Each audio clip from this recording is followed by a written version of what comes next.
Bismillahirrahmanirrahim. Assalamualaikum warahmatullahi wabarakatuh. Alhamdulillahi rabbil alamin. Alhamdulillahilladzi arsala rasulahu bil huda wa dinil haq liyudhhirahu 'ala dini kullihi wa kafa billahi shahida. Asyhadu an la ilaha illallah wahdahu la syarikalah wa asyhadu anna Muhammadan abduhu wa rasuluh. Allahumma salli ala Muhammad wa ala ali Muhammad kama sallaita ala Ibrahim wa ala ali Ibrahim innaka Hamidum Majid. Allahumma barik ala Muhammad wa ala ali Muhammad kama barakta ala Ibrahim wa ala ali Ibrahim innaka Hamidum Majid. Wa qala Allah ta'ala fil Qur'anil Karim, a'udzu billahi minasy syaithanir rajim, man 'amila shalihan min dzakarin aw untha wa huwa mu'min falanuhyiyannahu hayatan thayyibah. Shadaqallahul azim. Hadirin Bapak-bapak, ibu-ibu dan seluruh jamaah Masjid Al-Muhajirin yang saya hormati, insyaallah dirahmati oleh Allah Subhanahu wa taala. Yang pertama, mari kita panjatkan rasa syukur kita kepada Allah. Terima kasih kita kepada Allah Subhanahu wa taala yang telah memberikan bermacam-macam kenikmatan kepada kita baik lahir maupun batin, sehingga pagi hari ini dengan rahmat dan karunia-Nya kita bisa melaksanakan sholat subuh secara berjamaah, dilanjutkan dengan kajian Ahad pagi yang hari ini merupakan kajian perdana setelah beberapa waktu karena adanya pandemi. Kajian sempat diliburkan. Mudah-mudahan pertemuan kita mendapatkan keberkahan dan ridho dari Allah Subhanahu wa taala. Amin ya rabbal alamin. Salawat dan salam mudah-mudahan Allah curahkan kepada uswah hasanah kita Nabi Agung Muhammad sallallahu alaihi wasallam, juga keluarga beliau, para sahabat yang mulia. Mudah-mudahan Allah curahkan kepada siapa saja yang terus berusaha untuk menghidupkan sunnah Rasulullah sallallahu alaihi wasallam. Pada kesempatan pagi hari ini saya mendapat amanah lewat panitia untuk menyampaikan kajian tentang amal soleh yang bisa menumbuhkan, menyuburkan iman kita kepada Allah Subhanahu wa taala.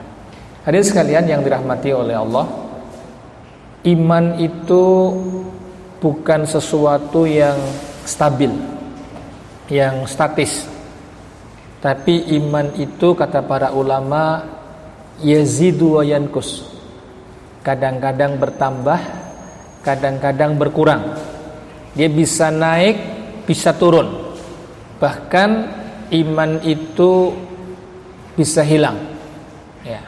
Oleh karenanya, menjadi seorang yang beriman kepada Allah, kita harus berusaha untuk menjaga, bahkan berusaha untuk meningkatkan kualitas iman dan takwa kita kepada Allah terus dan istiqomah sampai kita kembali menghadap kepada Allah Subhanahu wa taala. Nah, salah satu yang perlu untuk kita perbuat dalam rangka untuk itu adalah terus memperbanyak amal soleh, amal-amal yang mendatangkan kecintaan dan keridhaan bagi Allah Subhanahu wa taala. Ya, hadis kalian yang dirahmati oleh Allah, Allah berfirman pada surat 16, surat An-Nahl ayat yang ke-97. Man 'amila sholihan min dzakarin aw untha wa huwa mu'min falanuhyiyannahu hayatan thayyibah. Siapa saja yang beramal soleh, ya, jadi semua amal perbuatan baik lahir maupun batin yang mendatangkan keridhaan Allah, ini amal soleh.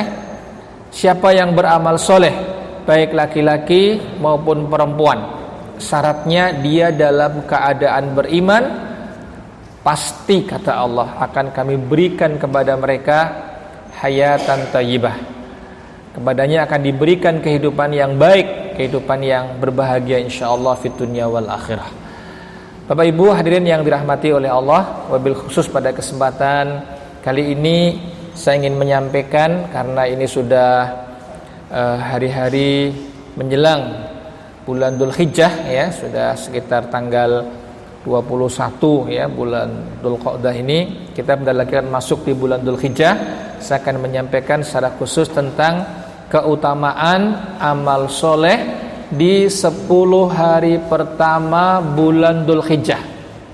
Jadi insyaallah Bapak Ibu nanti tanggal 31 Juli ini hari Idul Kurban, Idul Adha. Nah, ini tanggal 10, berarti itu hari Jumat. Tanggal 1-nya, 1 Dzulhijjahnya itu tanggal 22 Juli insyaallah, hari Rebu Bapak Ibu. Maka mulai Rebu itu sampai dengan Jumat yang tadi saya sampaikan tanggal 31 Juli ini merupakan 10 hari pertama bulan Dzulhijjah di mana amal soleh lebih dicintai oleh Allah Subhanahu wa taala. Nah, sebelum saya menyampaikan tentang kok hari itu lebih dicintai oleh Allah, kenapa? Saya ingin menyampaikan pengantar dulu. Hadirin sekalian, Bapak Ibu yang dirahmati oleh Allah taala, Allah Subhanahu wa taala ini menciptakan sesuatu dan kemudian memilih, ya, menyeleksi. Allah berfirman pada surat Al-Qasas surat ke-28 ayatnya 68. Wa rabbuka yakhluqu ma yasha'u wa yakhtar ma kana lahumul khiyarah. Dan Rabbmu Allah Subhanahu wa taala ini yang menciptakan sesuatu dan memilihnya. Jadi yang bisa menciptakan itu hanya Allah Subhanahu wa taala. Selain Allah tidak bisa menciptakan sesuatu. Kalau ada orang, ya, kita mengenal ada pasir besi kemudian diubah menjadi biji besi, kemudian menjadi besi, kemudian diubah menjadi bisa bahan bangunan, kemudian jadi mobil, jadi pisau, jadi alat berat. Ini hanya mengubah saja bentuknya, tidak menciptakan dia. Yang menciptakan besi ini adalah Allah Subhanahu wa taala. Kayak ada gandum kemudian diolah dari tanaman gandum diolah menjadi gandum, kemudian dimasak menjadi bermacam-macam roti.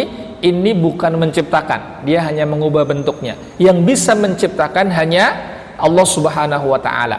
Maka yang layak dan patut untuk disembah, yang layak dan patut untuk diibadahi hanya yang bisa menciptakan.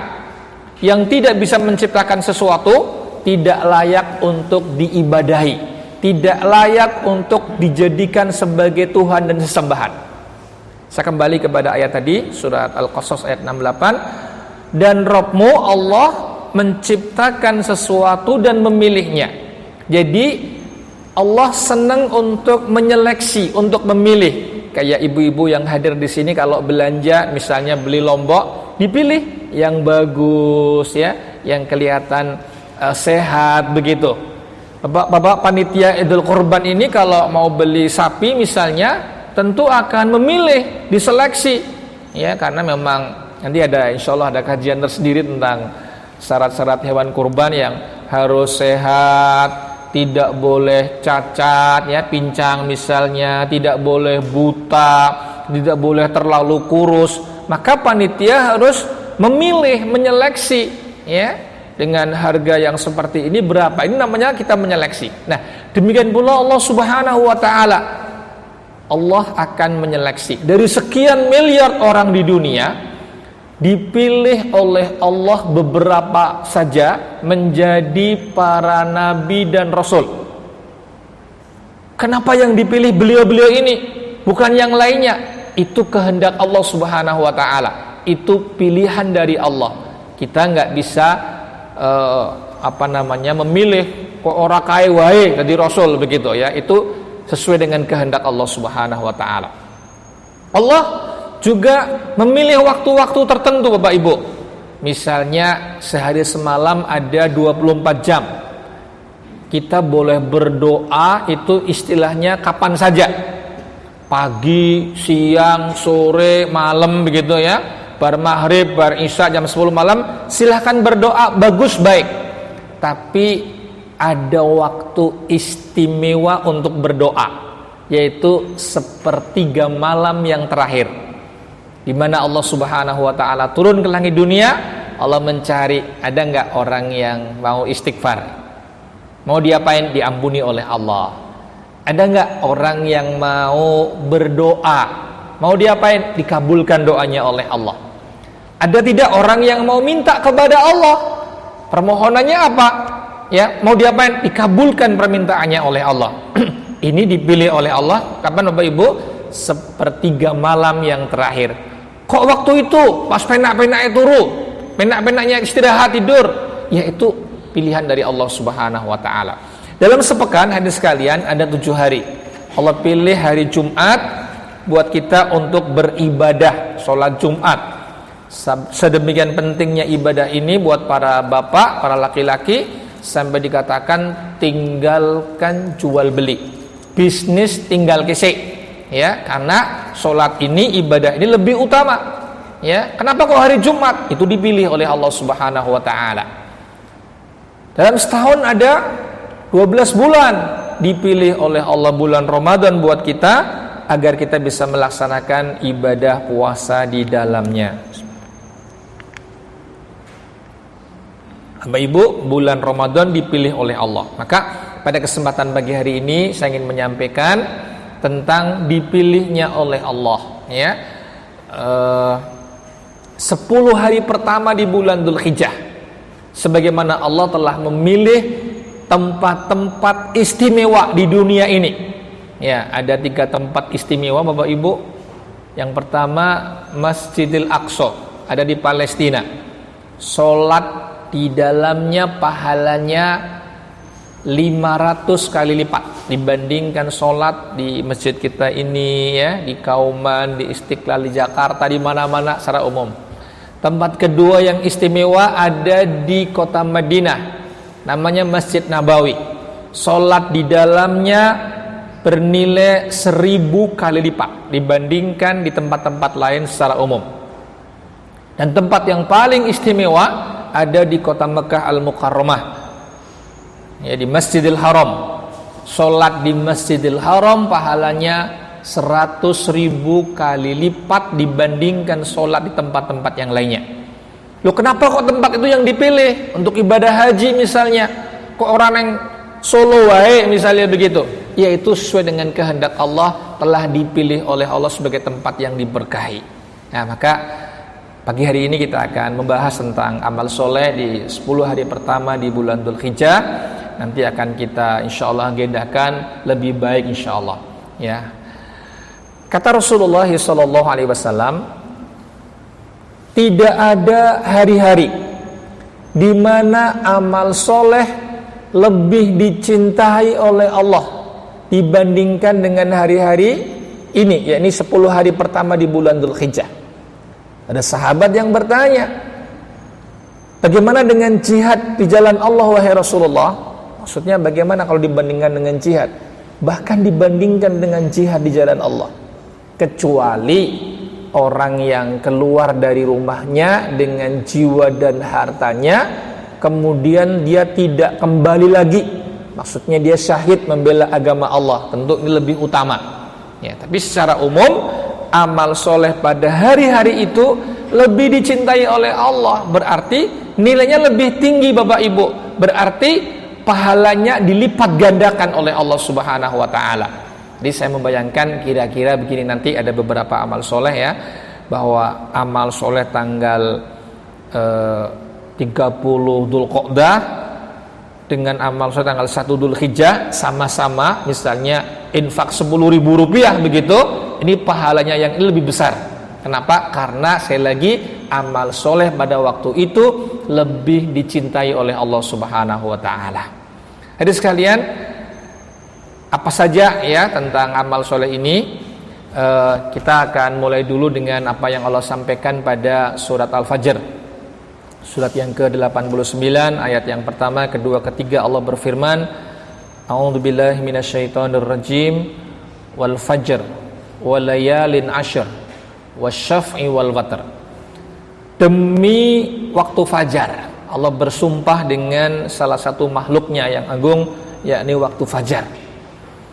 Ketika orang sudah pada bangun untuk melakukan aktivitas. Ini bukan waktu fajar sembarangan, tapi waktu fajar tanggal 10 Dzulhijjah, hari raya Idul Kurban. Ya, demi waktu fajar. Walayalin ashr, dan demi malam-malam yang 10. Nah, ini ada malam-malam yang 10 ini ternyata kata para ulama yang dimaksud adalah 10 hari pertama di bulan Dzulhijjah. Wasyaf'i wal watr, demi yang genap dan yang ganjil. Kita mengenal ada sholat witir, itu ganjil ya. Maka ini ada demi yang genap dan yang ganjil. Apa yang genap? Yang genap tanggal 10 Dzulhijjah. Yang ganjil tanggal 9 Dzulhijjah. Jadi hari-hari ini istimewa, dan hari-hari di bulan Dzulhijjah itu ada nama-namanya Bapak Ibu. Ya, kalau tanggal 8 Dzulhijjah ini terkait dengan ibadah haji yang tahun ini qadarullah jamaah haji di seluruh dunia tidak pada berangkat kecuali yang tinggal di sekitar kota Mekah ya. Tanggal 8 Dzulhijjah namanya hari Tarwiyah. Jamaah haji menuju ke Mina. Tanggal 9 Dzulhijjah namanya hari Arafah. Ya. Tanggal 10 Idul Kurban namanya Yaumun Nahr, hari penyembelihan kurban. Ya. Tanggal 11, 12, 13 namanya hari Tasyrik, hari makan minum. Tidak boleh puasa. Ya, tidak boleh berpuasa secara umum ya. Nanti ada perkecualian bagi jamaah haji yang tidak bisa membayar damnya, nanti bisa puasa pada hari tasyrik. Nah, mungkin ada pertanyaan di antara para jamaah, mana yang lebih utama ini hari-hari ini, antara 10 hari pertama bulan Dzulhijjah atau 10 hari terakhir bulan Ramadan? Ya, karena kita tahu juga bahwa bulan Ramadan ini amal soleh mendapatkan nilai tinggi di sisi Allah Subhanahu wa taala. Imam Ibnul Qayyim Al-Jauziyah menyampaikan bahwa kalau siang hari yang lebih utama adalah 10 hari pertama bulan Dzulhijjah yang nanti akan kita temui insyaallah taala. Tapi kalau malam hari yang lebih afdol adalah 10 malam terakhir bulan Ramadan. Karena di 10 akhir bulan Ramadan ini ada malam-malam ganjil, yang di antara malam ganjil ini salah satunya ada malam istimewa yang kita kenal dengan malam Lailatul Qadar. Tadi dibacakan oleh Pak Imam kita, yang malam ini khairun min alfi syahr, lebih baik dari 1000 bulan, kurang lebih 83 tahun. Ya, maka saya ulang, kalau siang hari yang lebih utama 10 hari pertama di bulan Dzulhijjah, kalau malam hari 10 malam terakhir di bulan Ramadan insyaallah. Bapak Ibu hadirin yang dirahmati oleh Allah, apa saja amal-amal yang perlu untuk kita perhatikan pada 10 hari pertama bulan Dzulhijjah ini? Yang pertama, memperbanyak zikir kepada Allah Subhanahu wa taala. Ya, mengingat Allah ini merupakan amal soleh yang sangat dicintai oleh Allah. Berzikir kepada Allah pahalanya besar. Berzikir kepada Allah secara umum menenteramkan hati. Ala bidzikrillahi tatmainnul qulub. Surat Ar-Ra'd, surat ke-13 ayat 28. Ingat, dengan berzikir kepada Allah hati akan tentram. Bapak Ibu yang mungkin gelisah ya, mungkin banyak pikiran, susah tidur, perbanyak zikir kepada Allah Subhanahu wa taala. Bagaimana bentuk zikirnya? Silahkan yang mengikuti zikir yang ma'thur, yang sesuai dengan petunjuk Rasulullah SAW. Misalnya kita baca subhanallah walhamdulillah wala ilaha illallah wallahu akbar wala haula wala quwata illa billah. Misalnya begitu ya. Ini kalimat-kalimat yang monggo dibaca dan pahalanya besar. Yang pertama, memperbanyak zikir kepada Allah Subhanahu wa taala. Yang berikutnya, hadirin sekalian, yakni tilawah Quran. Ya, tilawah Quran secara umum merupakan amal soleh yang dicintai oleh Allah. Setiap huruf yang kita baca, Allah beri 10 kebaikan. Nabi kita Muhammad SAW menyampaikan, Iqra'ul Quran fa innahu ya'ti yaumal qiyamah syafi'an li ashabihi. Bacalah Al-Quran, karena Al-Quran ini akan memberikan syafaat kepada ahlinya, yaitu mereka yang di dunia banyak membaca, mempelajari Al-Quran, mengamalkan Al-Quran, mengajarkan Al-Quran, besok pada hari kiamat insyaallah akan mendapatkan syafaat. Ya, syafaat ini semuanya dengan izin Allah Subhanahu wa taala. Hari-hari biasa saja baca Quran pahalanya besar. Ya, dalam hadis yang lain Rasulullah SAW menyampaikan, khairukum man ta'allamal Qur'an wa 'allamah. Sebaik-baik di antara kalian yang belajar Al-Qur'an dan yang mengajarkannya. Nah, apalagi kalau tilawah ini kita lakukan di 10 hari pertama bulan Dzulhijjah. Istilahnya kalau misalnya Bapak Ibu tanggal 30 Dzulqa'dah kita baca 1 juz, ya, sama-sama 1 juz tanggal 1 Dzulhijjah, yang 1 Dzulhijjah ini lebih dicintai oleh Allah, lebih besar pahalanya, begitu, ya. Jadi yang kedua, membaca Al-Qur'an. Yang ketiga, memperbanyak sholat sunnah. Insyaallah kita sudah berusaha untuk melaksanakannya, sholat sunnah, mungkin sholat tahiyatul masjid, ya, sholat rawatib, kemudian mungkin ada sholat duha, ada tahajud, witir dan sebagainya. Hadirin sekalian, pada hari-hari 10 hari pertama bulan Dzulhijjah, monggo kita berusaha untuk lebih baik lagi, memperbanyak amal soleh yang tadi kita sampaikan. Insya Allah akan menyuburkan iman, meningkatkan iman dan takwa kita kepada Allah Subhanahu wa taala, melaksanakan ketaatan. Jadi melaksanakan sholat sunnah. Kemudian berikutnya, bersedekah.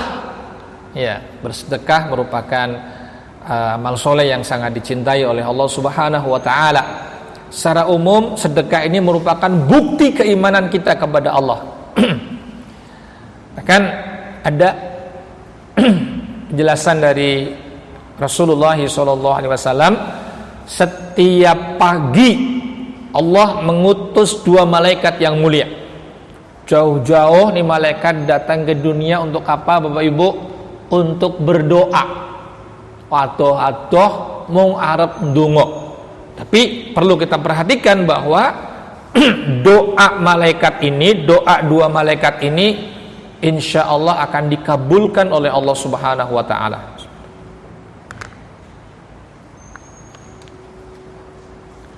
Bagaimana doa malaikat ini? Malaikat yang pertama berdoa, Allahumma a'ti munfiqan khalafan.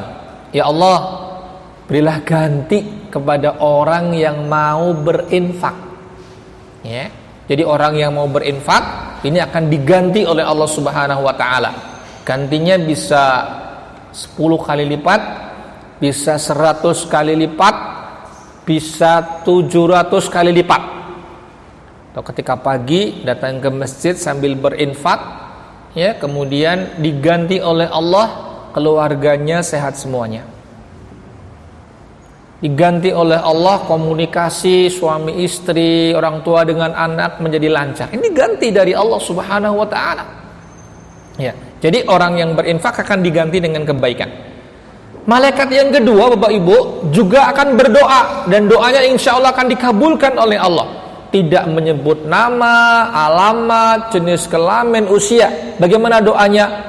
Allahumma a'ti mumsikan talafan. Ya Allah, hancurkan saja hartanya orang-orang pelit. pelit mbok piye carane begitu ya, akan diambil hartanya oleh Allah Subhanahu wa taala. Maka saya ingin mengingatkan kepada kita untuk berinfak, wabil khusus di 10 hari pertama bulan Dzulhijjah insyaallah. Apalagi di antara amal soleh pada hari-hari itu yang dicintai oleh Allah, melaksanakan puasa sunnah. Ya, puasa sunnah ini luar biasa. Kapan puasanya, Bapak Ibu? Puasanya kata para ulama mulai tanggal 1 sampai 9 kalau bisa. Ya, jadi tanggal 1 mulai hari Rebu itu kan sampai tanggal 9 hari Kamis menjelang Idul Kurban. Puasa kalau bisa memungkinkan. Kalau tidak bisa hari-hari ini bagaimana? Ya dikejar Senin Kamis.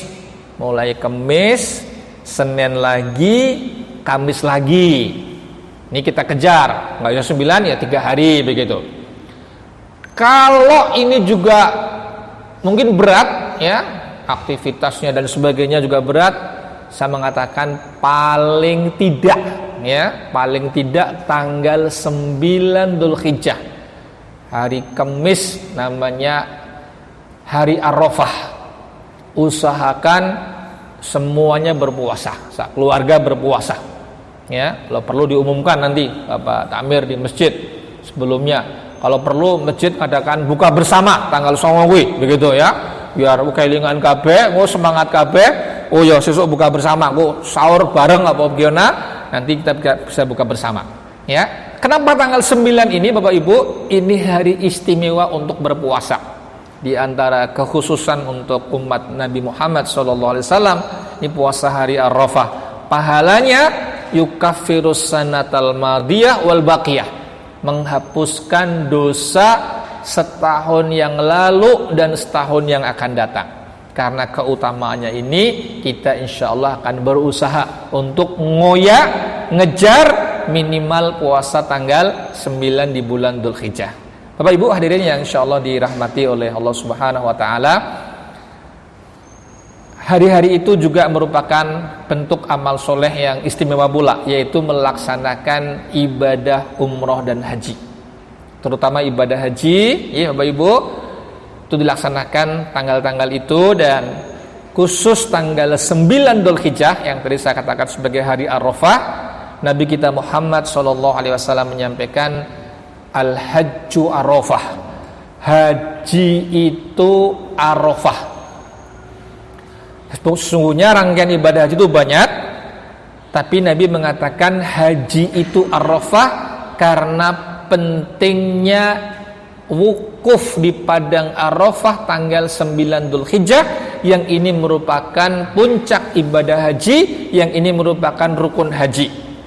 Orang yang berangkat haji, hadis sekalian, sudah umroh ya, sudah sampai di Mekah, tiba-tiba ditakdirkan sakit oleh Allah, sampai harus masuk ke rumah sakit, sampai opnam mondok neng rumah sakit. Bapak Ibu, khusus tanggal 9 Dzulhijjah ini pemerintah Saudi Arabia menyiapkan ratusan ambulan, biasanya begitu pada masuk musim haji ya.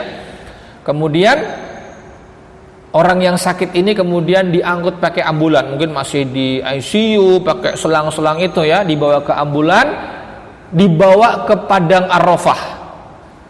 Di sana mereka melaksanakan wukuf, meskipun hanya 1 jam atau mungkin kurang lebih begitu, sudah balik lagi ke rumah sakit, opnam lagi begitu. Kenapa sampai harus dibawa ke Arafah? Karena tadi itu Arafah, yaitu wukuf di padang Arafah, merupakan inti ibadah haji dan rukunnya yang terpenting. Kalau sampai orang haji kok tidak wukuf di padang Arafah, hajinya tidak sah. Nah, maka Bapak Ibu yang dirahmati oleh Allah Subhanahu wa taala, kita sekali lagi kami mengingatkan untuk melaksanakan puasa dan amalan-amalan penting ya. Untuk jamaah haji tidak disunahkan berpuasa tanggal itu. Ya, dan hari itu tanggal 9 Dzulhijjah merupakan hari di mana Allah banyak membebaskan orang dari siksa neraka. Hari-hari di mana doa akan dikabulkan oleh Allah Subhanahu wa taala, wabil khusus kepada para jamaah haji. Maka saya menyampaikan, kalau ada di antara teman, kerabat, orang tua atau siapa yang berhaji mau titip doa, salah satunya nitip pada waktu wukuf di Padang Arafah tanggal yang ke-9 di bulan Dzulhijjah. Bapak Ibu hadirin yang dirahmati oleh Allah, apalagi di antara amal-amal istimewa pada hari-hari itu yakni melaksanakan penyembelihan kurban. Insyaallah akan disampaikan pada waktu yang akan datang. Saya mengingatkan saja secara sekilas, kurban merupakan syariat yang ditetapkan oleh Allah Subhanahu wa taala semenjak zaman Nabi Ibrahim alaihissalam. Nabi Ibrahim ini Rasul ulul asmi. Ujian beliau banyak banget semenjak masih muda, masih single sampai menikah, dalam pernikahan beliau sampai beliau sepuh sampai tua.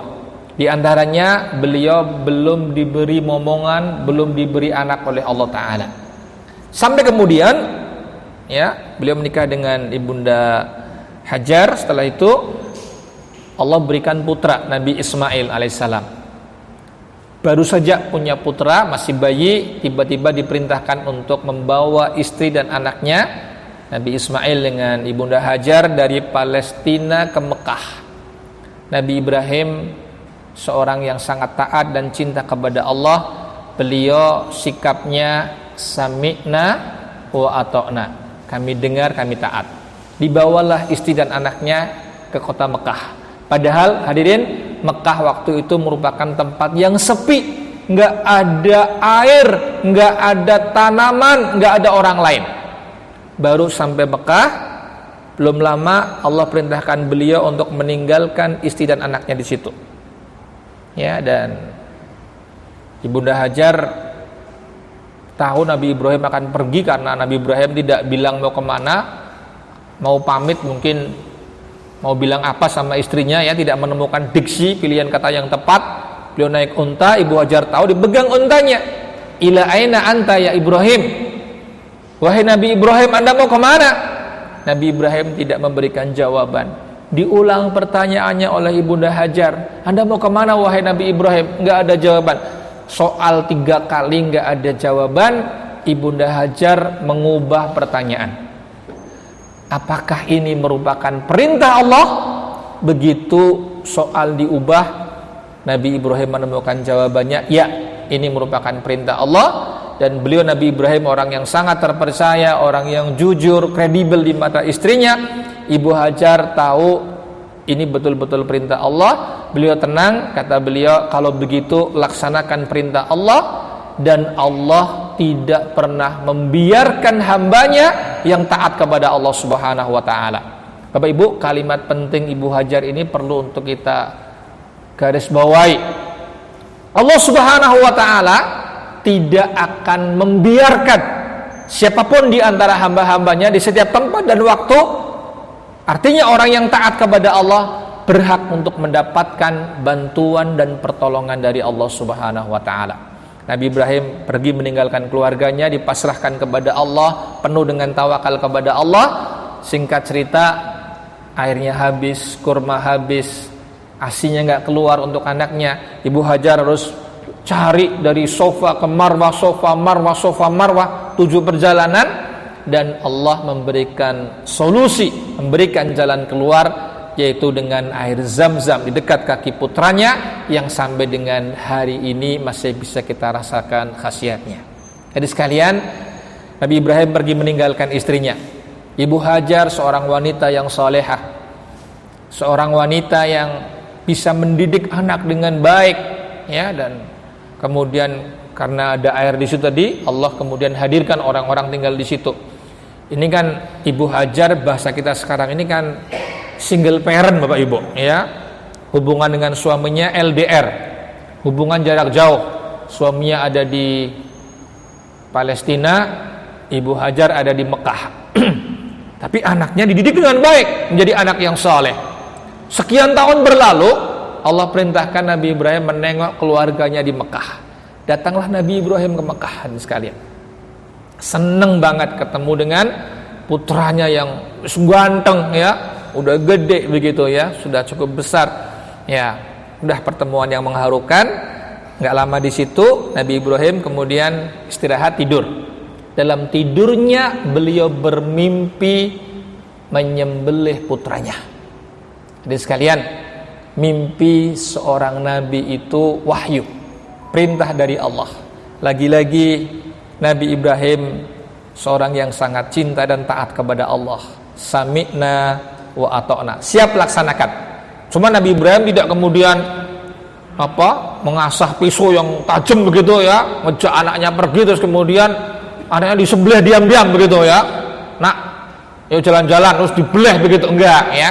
Nabi Ibrahim kemudian mengajak dialog putranya. Nak, ayah bermimpi menyembelih kamu. Bagaimana pendapatmu, nak? Nabi Ismail seorang anak yang soleh, tahu bapaknya seorang nabi, dan mimpi seorang nabi adalah perintah dari Allah. Jawaban beliau luar biasa. Ayah, laksanakan perintah Allah kepada ayahanda.